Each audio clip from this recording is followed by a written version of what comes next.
Onlar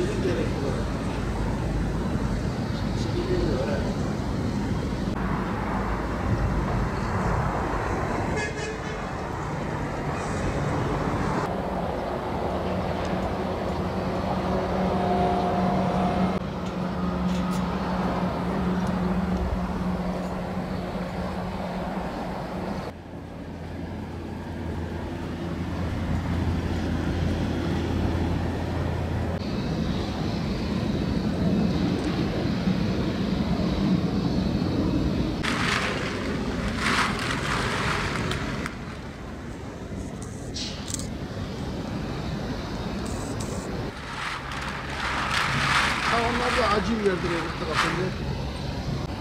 Biberi yine çıkmıyor abi. Ha bu biberden istedik.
Bu sene valla 15 Haziran'dan itibaren sezon yavaş yavaş mal geldi. Artık bundan sonra da yoğun tempo ile Eylül'ün sonlarına kadar nasip olursa mal gelecek yani.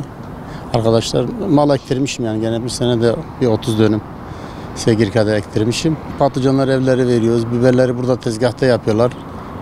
Bu sene biraz geçen senelere rağmen biraz daha sıcak. Tabii hem bizi etkiliyor hem işçileri etkiliyor çalışma nedeniyle. Patlıcan bir 30-40 dönüm arası ektirmişim. Biber halde, Batman halinde çalıştığım arkadaşlar var. Batman yöresinden geliyor. Sezonu yeni başlattık. İnşallah devamlı da gelir diye düşünüyoruz. Burada kabak kurutuyoruz, burada patlıcan kurutuyoruz, burada dolma kurutuyoruz, burada musakka var. Ondan sonra dilmeler var. Ondan sonra biber çeşitleri var. Biber, kapya biber diyoruz. Salça biberleri. O çeşit biberlerimiz var. Kuruttuklarımızı burada depomuz var. Depomuza koyuyoruz. Depodan sonra İstanbul'da merkezimiz İstanbul'da. Genellikle İstanbul'da satıyoruz. Toptan dizi bağında satıyoruz. Dizi bağı şu anda bu seneki fiyatı 150 TL civarı. Burada da satılıyor. İnternet üzerinde satılıyor. Müşterilerimiz var internette. Fiyatlar tabii ki yüksek.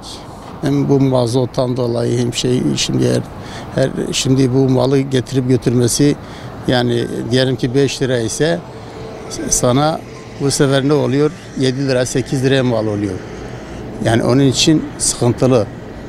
Yani sıkıntı çekiyoruz maddi olarak yani para işçilere hem mazota mal alımında biraz sıkıntı çekiyoruz ama yapılacak bir şey yok.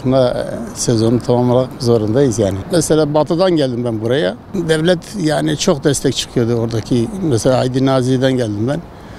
Oradaki hem basında hem ekonomik bakımda krediler bakımında devlet destek çıkıyor oralarda arkadaşlar. Ama buraya geldim dedi hani ben tekim de burada bu işte benden başka herhangi bir kimse bu işi yapmıyor. Yapmadığından dolayı dedim ama belki burada destek çıkar gibisine de bir sefer valiliğe de çıktım. Herhangi bir şey yani en azından bize dedim bir sabit yerimiz belli olsun ki müşteriler, işçilerimiz sistemimizi kuralım diye. Onu da yardımcı olmadılar yani. Yani mesela 4-5 dönümlük devamlı bir yerimiz olsaydı sistematik olarak her sene mesela şimdi sezon bittiği zaman bu tezgahları gördüğünüz bu malzemeleri hepsini kaldırıyorum, depoya gönderiyorum. Yaz geldim tekrar getiriyorum, yeniden kuruyorum. Yani o cefayı çekiyoruz. Ama benim yerim olsaydı Etrafını güzelce çevirecektim. Her türlü mesele, lavabosundan tut mutfağına kadar, işçilerin istirahat yerine kadar onlara yardımcı olacak her şeyi, teşkilatı kuracaktım buraya yani. Mesela eğer kendi yerimiz olsaydı şu anda kuru domates, o da güzel bir sektör yani. Genellikle yurt dışı, Avrupa ülkeleri, Amerika'ya kadar arkadaşlarım var yani, ihracat yapıyorlar. En azından bir 50 kişi orada çalışırdı yani.